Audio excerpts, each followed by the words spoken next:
everybody, and welcome once again to the UnLearnT podcast. This is the podcast that is helping you gain the courage to change your mind so you can experience more freedom. And I'm your host, Ruth Abigail, aka RA.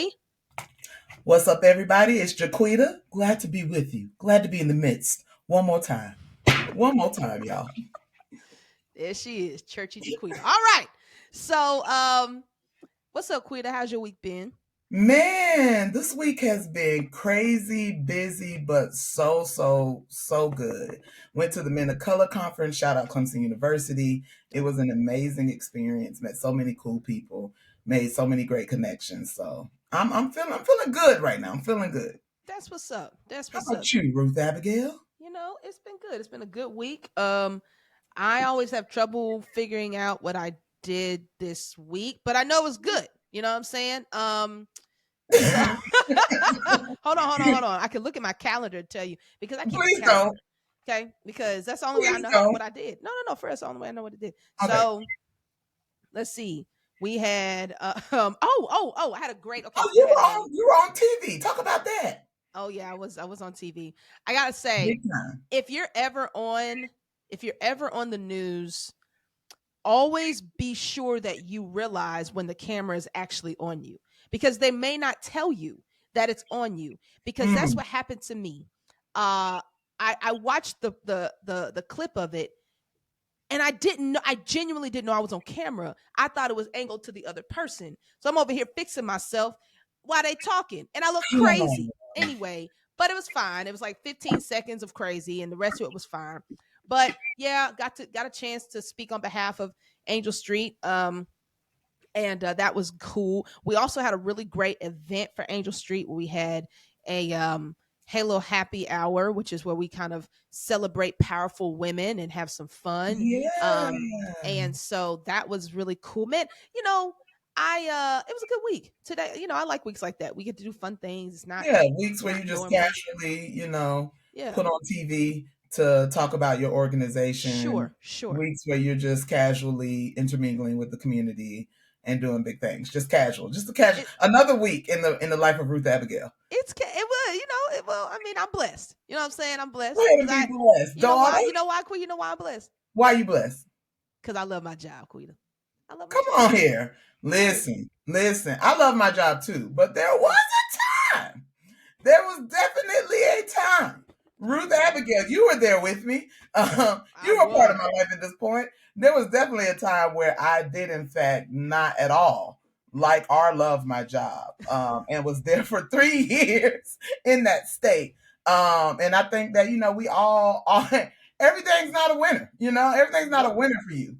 Everything's not everything that you would hope it to be. But I when I think about the job that I didn't like, I remember the day that I left because I didn't like that job so much that the next job I took, I actually made less than what I was making at that job. But I was like, I have to get out of here, and there's a lot of different reasons why you may not like your job. For me, it was the environment was toxic, and also they wouldn't allow me to operate in what I felt like was my area of purpose. They wanted to kind of pigeonhole me into this one way of being, way of thinking, way of operating. And I was just like, this is not where I could be best utilized in this company. But when I applied for other positions, they told me, until you master this one, you don't get access to any other position in this company. And it was very frustrating. But the day that I left that job, which I'm not going to name on this podcast, but I remember the day that I left the job and they were passing out my cupcakes and everybody was celebrating me, I remember thinking, this is a super bittersweet moment. And it didn't hit me until then because I was so excited about leaving that I didn't realize that while I had fulfilled a piece of purpose there, that, like I felt like I had walked into purpose by taking another job, that I had misused and abused my season of preparation. And a lot of times we don't realize that preparation is what is really pulling the purpose out of us. So Ruth Abigail, what's the name of today? Look at you. You better walk on into this Come topic. on here, right? You better walk into the topic. Yes. Yeah. So what we want to talk about is, how do you pull purpose out of any situation you're in with your work? For sure. How do you get it? Right? Yeah. We talk a lot about, so there's, I don't know when you remember when this book came out, The Purpose Driven Life by Rick Warren. It was Oh all my the God, we were in rage. like high school. It Yeah, was, we were in high yeah, school. It was all the rage. I know early for 2000s. our generation, that was like probably one of the core books and definitely Mm-hmm. core topics when it came to work. Work was Sure. always synonymous with purpose. Find your purpose, right? You need to find your Mm-hmm. purpose. You need to be, you want to do work that puts you in your purpose. And we heard that, and without guidance, what will Mm-hmm. happen, and you said your story kind of depicts that a little bit, Quita. What'll happen is you'll start looking for a job with purpose before you understand the preparation behind that Yeah. particular purpose, right? Yeah. You're like, okay, this is what I love to do. Let me go find it, Yeah. Let me just jump right in. right? Yeah. That's not always healthy. Um, and I think we just want to talk about a little bit of our experience as to what that can be, and how every job won't scratch that itch, but every job will prepare you when you're ready to actually walk into it. And I'll put this plug in here. Jobs are the only thing that bring out purpose. Your paycheck, just you don't have to be getting a paycheck to work in purpose. Yeah. So that's also something to always remember. You might want to be working in your purpose, but that doesn't mean that you have to get paid for it. There are other avenues. Anyway, we'll Let we'll me dive say, into all of no, that. no, no, because I like you made such a great point that I want to like piggyback right off of that. Is that the way that I found myself walking in purpose was by taking the unpaid things that started off Ooh, that's good. unpaid. You get what I'm Yeah, saying? yeah. What'd you say? I said that's good. You keep Yeah, going. I started by taking the things that are unpaid. I remember I was working at this particular job, and I needed to be actively like using my gifts of like motivational speaking and teaching, and like really just getting in front of people, like presenting something that was going to help them get to their next level of life. I came out of divinity school and went into the nonprofit world, and there was nothing wrong with nonprofit, but I was like, I'm not in front of people anymore. Like I'm not speaking and pouring life back into the community like I was used to. So I started going to community centers. I started linking up with community programs like, hey, I linked up with a college prep program here in Greenville, and I started going on their interviews to bring their students into the organization. And I went to almost every single interview that they had, to the point where they looked at me because I had been volunteering so avidly and consistently with them that they looked at me and said, hey, do you want to come speak to our students about how to transfer into college? And I was like, yes, Mm, absolutely. And then they looked at me and said, hey, why don't we just bring you on for the whole summer to teach classes? And I was like, absolutely, yes. And I worked with that organization for 7 to 8 years and am still connected. But wow. that started with me volunteering my time Mm, consistently because I knew it was a place of purpose for me. Right. And so purpose doesn't, like you said, purpose doesn't always come from the paycheck. The paycheck at that time wasn't providing what I consider to be purpose. yep. It was providing, but what I didn't realize at the time was that spot that I was in was a place of preparation. It was ironing out some things in me that needed to be made right for the place that I was going into, where I might feel like I was doing things that were more purposeful, right? But I needed a foundation, right? I'm not the most structured person. All right, we all know this. I'm good with who I am now, but just because you're a more casual or kind of go with the flow person doesn't mean that you don't need to learn structure.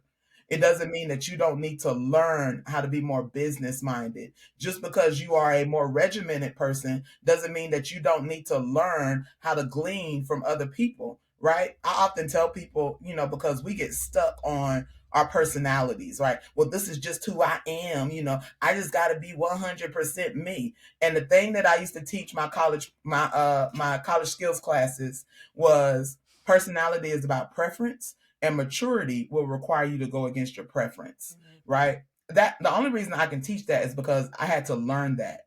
And I wanted to be a certain way in that job. I didn't want to do all of that. I don't like administrative work. I don't like spreadsheets. I don't like doing all of that. And that's what that job wanted me to do. But it was preparing me so that I had it in my bag. Now that I'm a director and I'm overseeing teams, I have to do a lot of administrative work. It's not my favorite thing to do, but because I went through a season of preparation, I'm able to better operate in my season of purpose. But you got to see it right.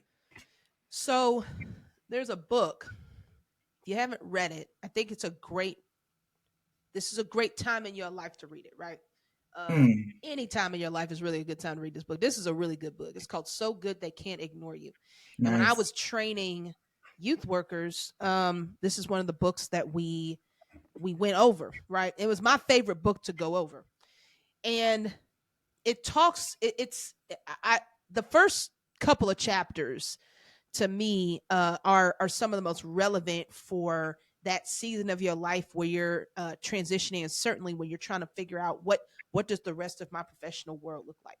So Mm-hmm. they make a couple of distinctions. I'm going to read a quote though that I think really encapsulates one of the principles of the book. Come on, He quote. says working right trumps finding the right work. Yeah, Pretty good, huh? It's good. Let yeah, me do it again. yeah, yeah. Working right trumps finding the right work, right? I promise y'all, we're gonna make her into a preacher one day. Absolutely One not. day. Absolutely not. So I think like that is what you're saying, Quita, is like, okay, no matter where you are, what does Hmm. right work look like? Man. Period. Whether Yeah, you feel like you're good at it, whether you like it, whether it's something that brings you joy or whatever. yeah. What does right work look like?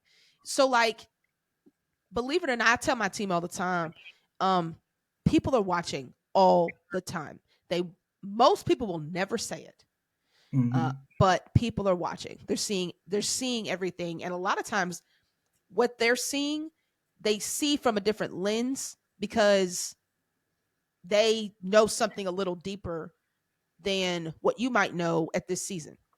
Yeah. So you don't always know that what they might be interpreting based on what they're seeing. Hmm. So just be aware of that, right?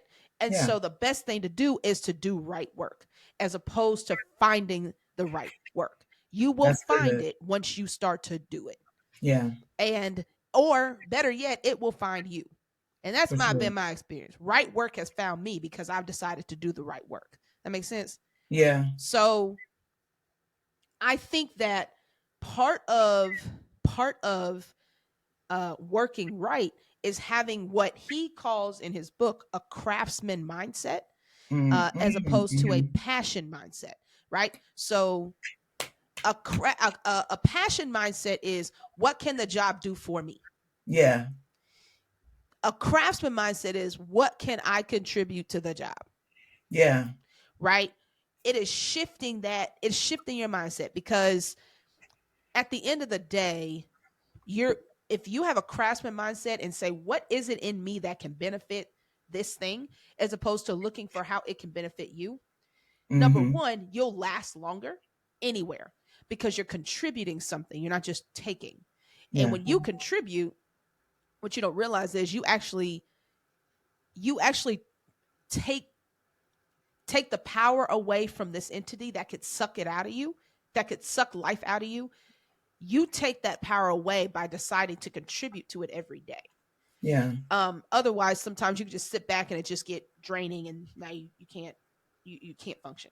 So I think that's one of the most important things. Yeah. You have to learn how to contribute wherever you are, um, based on your gifts, based on what you're able to do, based on what you know you can do well, but also through learning. Learn how to do things. Learn how to do new things. You might not be Yeah. great at everything, but you can get better at a lot of things. For sure. I think one of the things that I had to unlearn is that my fulfilling purpose is not based on my sense of joy or my sense of contentment with what I'm doing.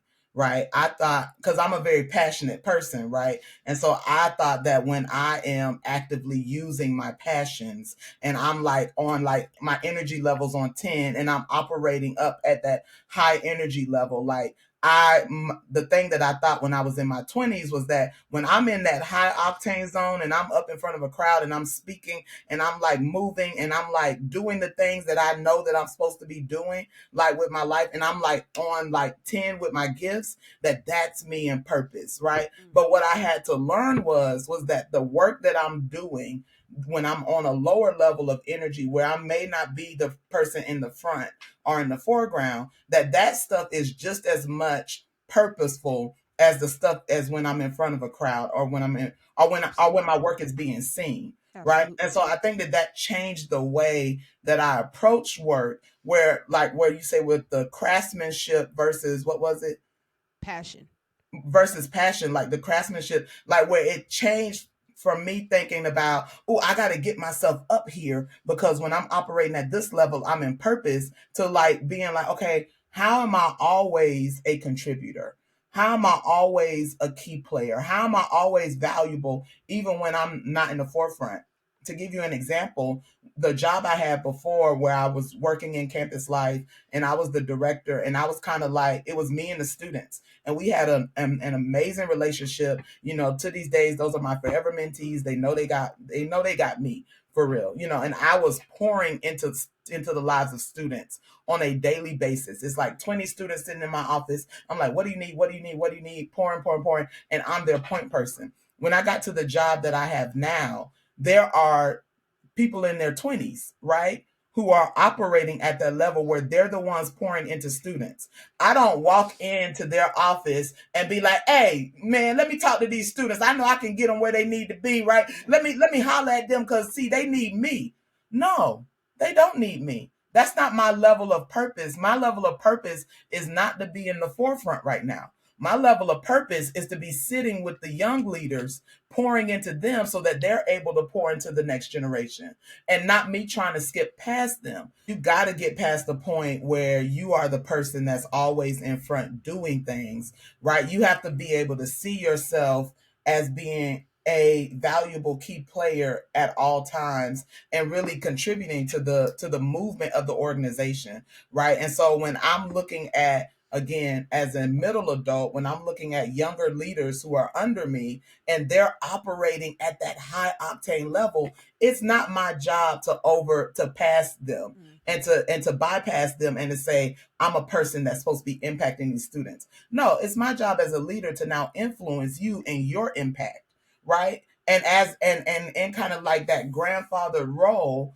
or that grandmother role, because I'm a woman, right? in that in that role, we are actually pushing purpose forward. So it's not about my purpose, it's about the purpose of the organization. It's about the purpose of everyone around me now. And I really think that that's the difference between like a middle adult view versus a young leader view, because we're thinking about more about like who all's in the room and who all needs something versus just I need to be impactful in what I'm doing, right? And I do think that that's a shift that happens as you grow in leadership.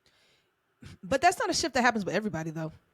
Mm, And I think a lot of okay. people, um like my question is, what if you are in an environment where you're the leader or your boss or whoever don't think like that, and they Yeah. are almost, it's like they're in competition with you because they're trying to get, you know what I'm saying, like they're trying to get theirs too, and they're not thinking about the whole picture. So okay, so let me just, this is interesting statistics, right?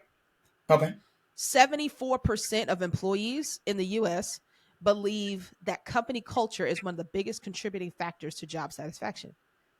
Yeah. 74%. Makes sense, right? Yeah, Company for sure. culture.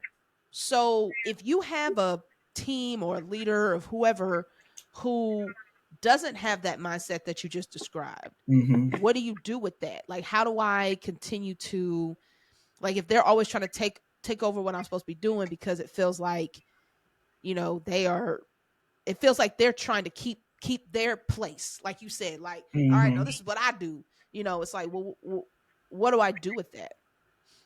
That's interesting. I think that that's where I was when I was in my first professional position that I really didn't like. And I think part of the preparation that I was encountering in that, as far as like pulling purpose for myself in that role, was how was the toxicity that comes from that and how damaging that mindset is. And so I think in those instances, you know, yes, there's only so much you can do in your position, right? Like I'm not able to have the influence that I may want to have in that organization to be able to pull everybody up, right? And so you do become kind of hyper focused on your role and what you're doing. And I think that I'm looking back at some other instances where I've always had ideas about how things should be led. I think that those are moments that you have to like really practice some high emotional intelligence, right? And I think that emotional intelligence, kind of the four quadrants of emotional intelligence, is going to be key for you because you are in a position to learn, and you may not have the power or the authority in that position to have as much impact, but you can manage up.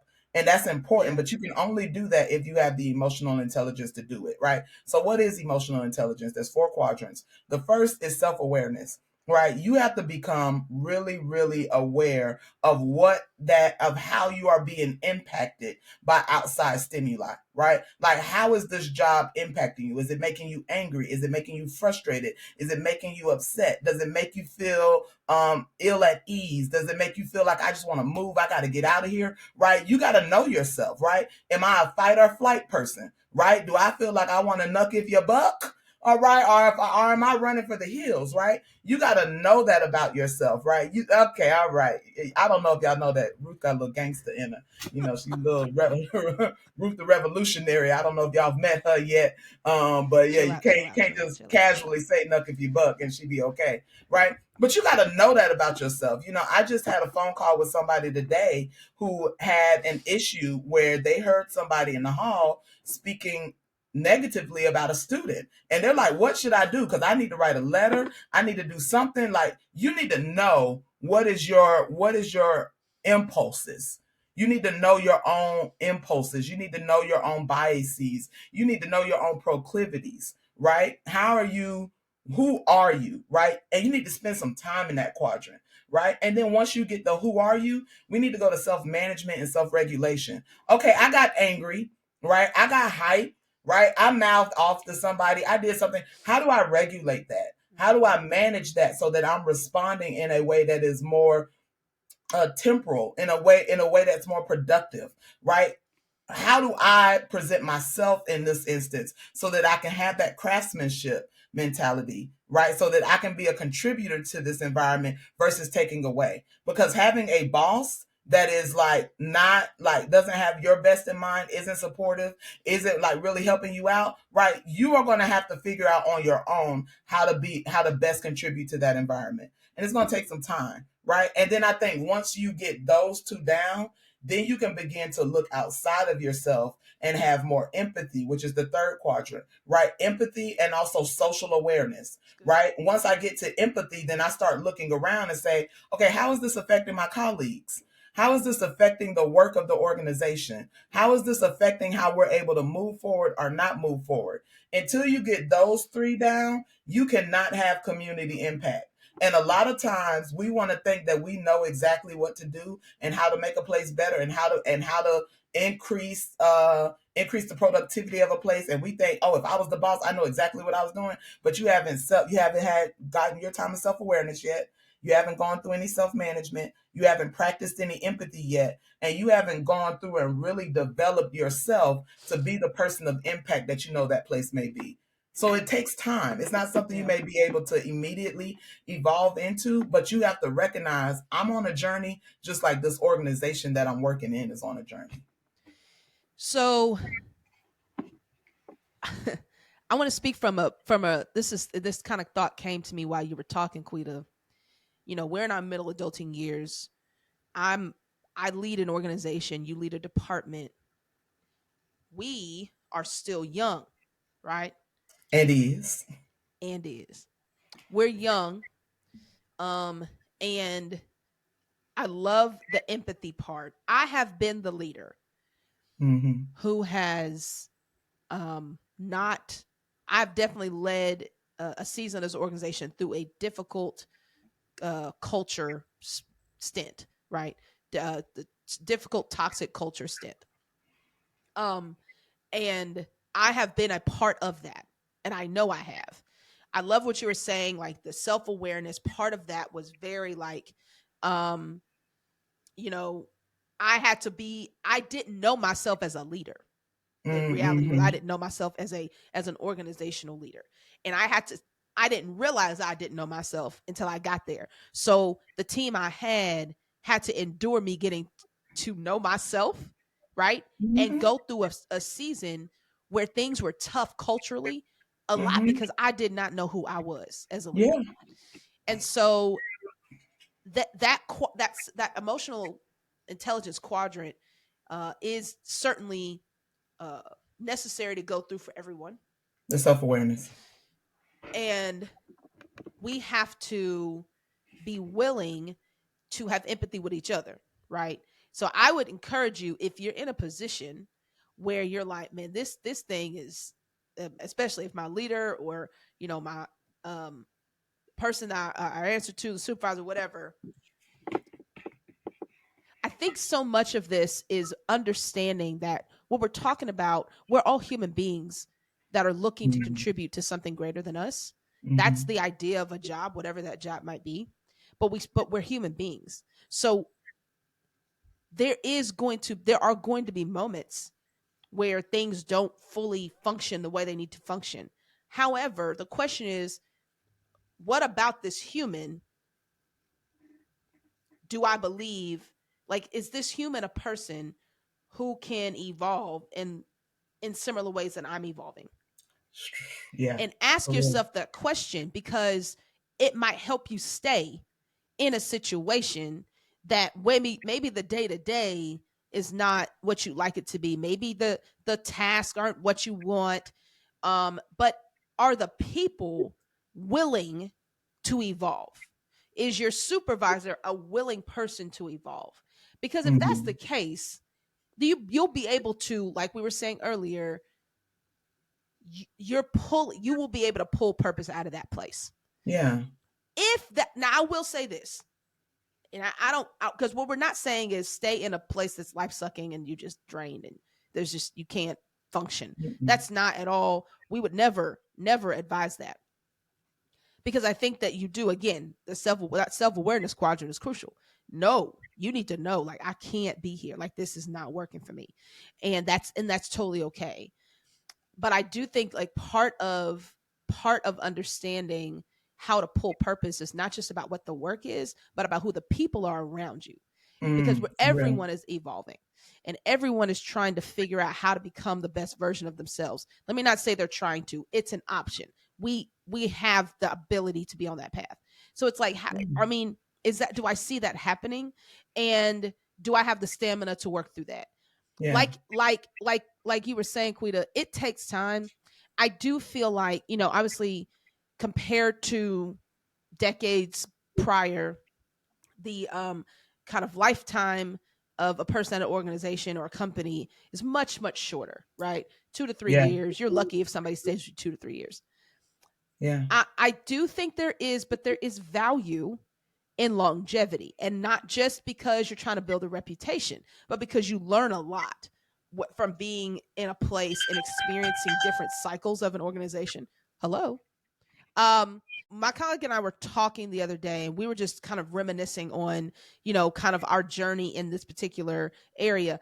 I've been in the youth development world for 14 years, and I started off at 23 when in 2014 we co-founded Angel Street.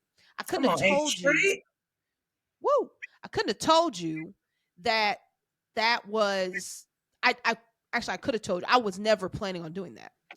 But in 2014, let's say I started in 2011.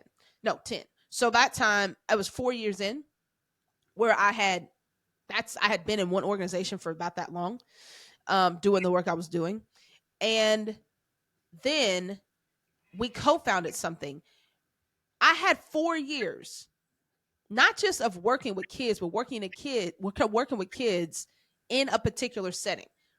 And so I was able to transfer a lot of knowledge and a lot of deep knowledge because of the time that I had into how to then build on top of that. I think there's value in sticking through stuff.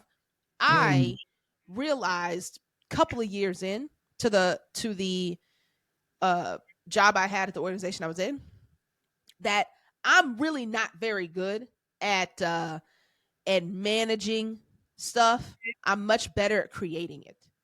yeah. And but I didn't have a choice. I had to manage volunteers, I had to keep data, I had to do all those things.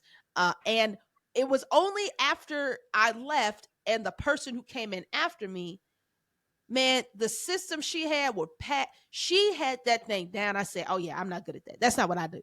That ain't what I do." But I You think still, no? I was in it. I did the best I could, and then I was able to transfer that knowledge even to the level I knew it and could do it because I had done it. Even if I wasn't great at it, I had done it, and I moved it into the thing that we built. So I, I think there's so much value in sticking through things, even if it's not feeding your passion in the moment.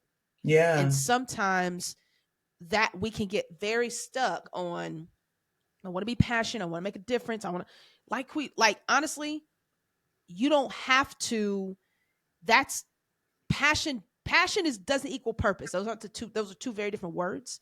And sometimes Mm-hmm. I think we conflate them. Passion is very different. Passion really is a self-serving entity. Like it's about me feeling good, right? You As a disagree? passionate person, okay. Well, it is. No, no, no, but it's not a bad thing. I'm not saying it's a bad thing, I but think I'm that passionate feeling can be yeah, but it's a self-serving. feeling you have.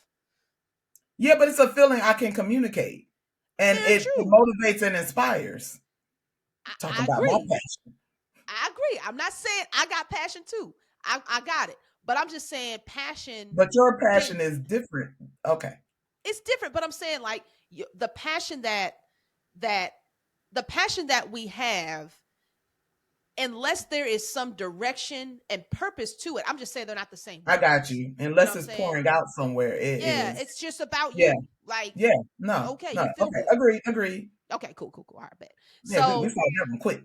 now I Proud see of it, man. us. Go ahead, chill out, man. I Proud ain't of down us. at passion. I'm all about passion, but not at the expense of something purposeful. And so, Yes.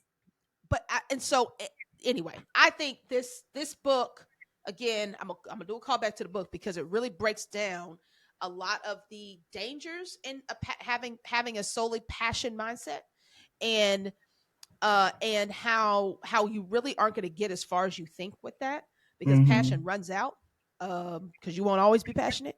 And so sometimes when you don't have the passion, your expertise, your craftsmanship will get you through a thing.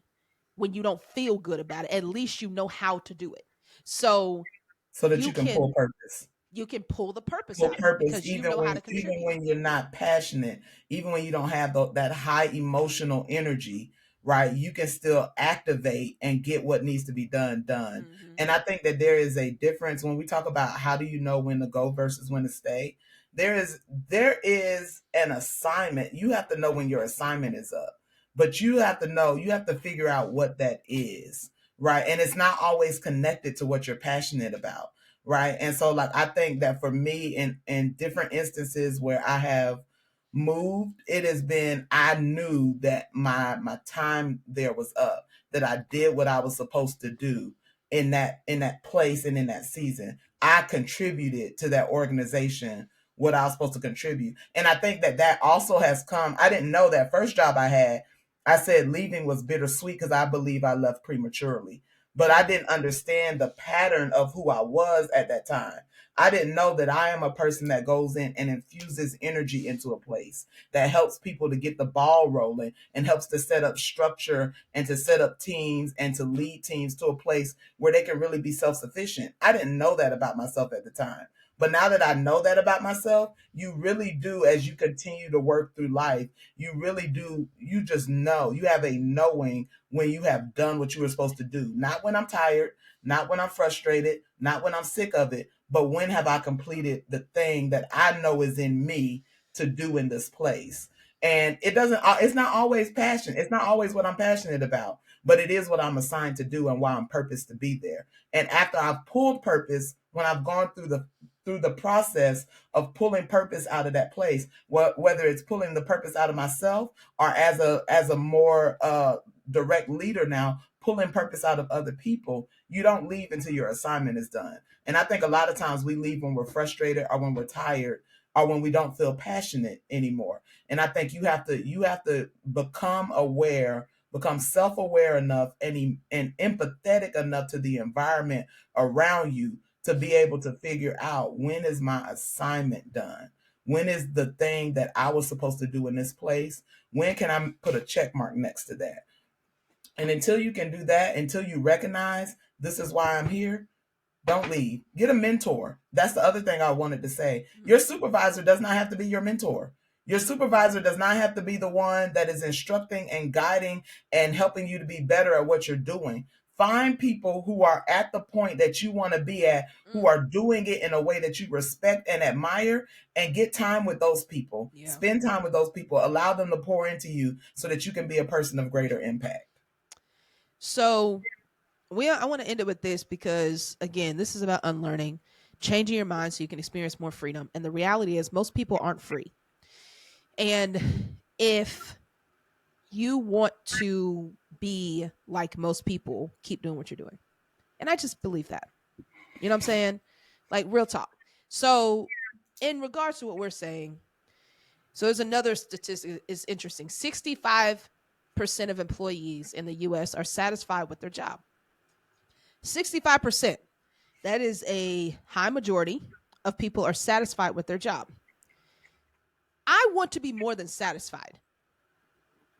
I mean, that sounds fine, but also when I hear the word satisfied, I hear that's enough.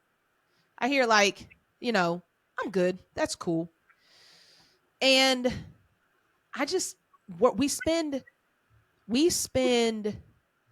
out of 24 hours in a day, we spend on average 7 to 8 hours a day. So it's about what? 8 times 40 hours a week, right? That's on average. Sometimes some of us spend a lot more. Some of us may spend a little less. What's a lot of your week? And I Mm-hmm. just think it's too much of your week to settle for satisfaction. You want to be I with any work I do, if I put in what God has put in me, I want to be more than satisfied. I want to be fulfilled. That's two different things. Yeah. I don't think those are the same words.